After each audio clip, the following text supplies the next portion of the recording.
Hi అండి, అందరికీ నమస్తే. వంకాయలు అయితే చాలా లేతగా, చాలా చిన్నగా, చాలా బ్లాక్గా ఉన్నాయి.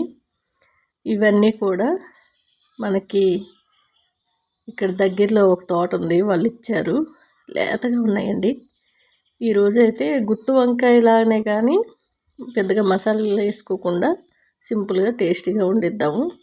ఒక వంకాయని 4 భాగాలు చేసి ఇట్లా అన్నీ కట్ చేసి కుక్కర్లో వేసాను. కుక్కర్లో అయితే త్వరగా అయిపోతుంది.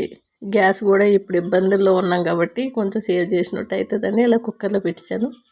కొద్దిగా ఆయిల్ వేసుకొని స్టవ్ పైన పెట్టేసి స్టవ్ మీడియంలో పెట్టుకొని వంకాయలన్నీ కూడా కాసేపు వేపుకోవాలి. ఈలోపు మిక్సీ జార్లో అల్లం వెల్లుల్లి, ఒక ఉల్లిగడ్డలో హాఫ్ వేసుకున్నాను. ఒక 2 స్పూన్ల వరకు నువ్వులు, ఒక రౌండ్ మిక్సీ తిప్పిన తర్వాత ఒక 2 టమాటాలు పెద్ద సైజు తీసుకొని మెత్తగా పేస్ట్ చేసుకోవాలి. టేస్ట్ చాలా బాగుంటుందండి. పెద్దగా మనం శ్రమ పడవలసిన అవసరం కూడా లేదు. ఈ మిక్సీ వేసేసిన తర్వాత ఉప్పు, కారం, పసుపు, కొద్దిగా గరం మసాలా నేను ఇంట్లో తయారు చేసిందే వేస్తున్నాను. దాంట్లో లవంగా, దాల్చిన చెక్క, యాలకులు అన్నీ ఉంటాయి కాబట్టి ఆ మసాలా ఒక స్పూన్ వేసి బాగా కలిపేసి ఈ మిక్సీ పట్టుకున్నదంతా కూడా వేసేసుకుందాము. వేసేసుకొని కొద్దిగా వాటర్ యాడ్ చేసి 2 విజిల్ వచ్చే వరకు స్టవ్ హైలో పెట్టిస్తే సరిపోతుంది. లేతగా ఉన్నాయి, త్వరగా ఉడికిపోయినాయి. టేస్ట్ కూడా చాలా బాగుంది. ఎవరికైనా నచ్చితే ఈ ప్రాసెస్తో ఏ వంకాయ అయినా చేసుకోవచ్చు. మా ఇంట్లో బ్లాక్ కలర్ వంకాయ ఎక్కువగా ఇష్టపడరండి, తినరు. నాకు వంకాయ ఏ కలర్ అయినా ఎలా ఉన్నా సరే చాలా ఇష్టం. నేను మా హస్బెండ్ మాత్రమే వంకాయ తింటాం. ఇంట్లో ఎవరు తినరు. క్యాబేజీ, వంకాయ ఇలాంటివి ఎవరూ తినరు. మాకైతే చాలా ఇష్టం.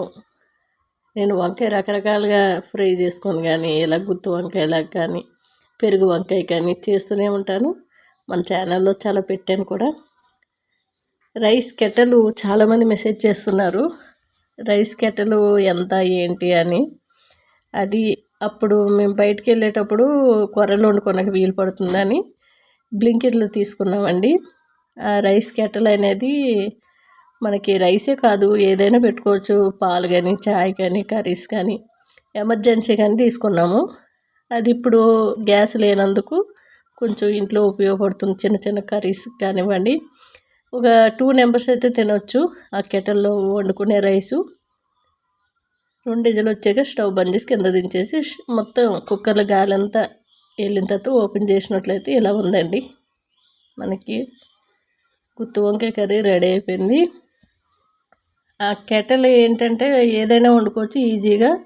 2 మెంబర్స్ ఉంటాయి, ఫస్ట్ సెకండ్. ఆ 2 మెంబర్స్ ఆయిల్లో పెట్టినట్టయితే త్వరగా ఉడికిపోతుంది. స్లోగా 1 మీద పెడితే స్లోగా అవుతుంది. మనకి పెద్దగా కరెంట్ కూడా ఎక్కువ అవ్వదు ఆ కెటల్కి. ఎవరికైనా వస్తే బ్లింకిట్లో ఆర్డర్ పెట్టుకోండి. అది 900 ఏమో ఉందండి. చాలామంది రేట్ అడుగుతున్నారు, 900 అది.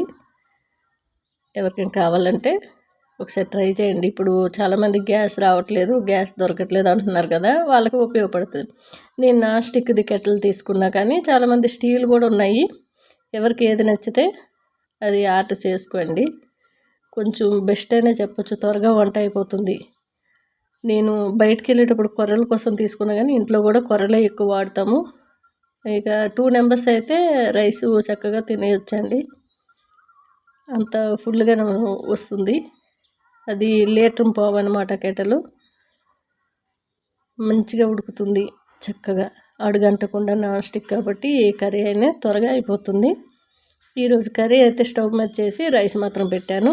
ఈ రైస్ కూడా తీసేసి కొర్రలు పెట్టాలి. ఇంకా కొర్రలు చాలా ఎక్కువగానే ఇంట్లో తింటాము.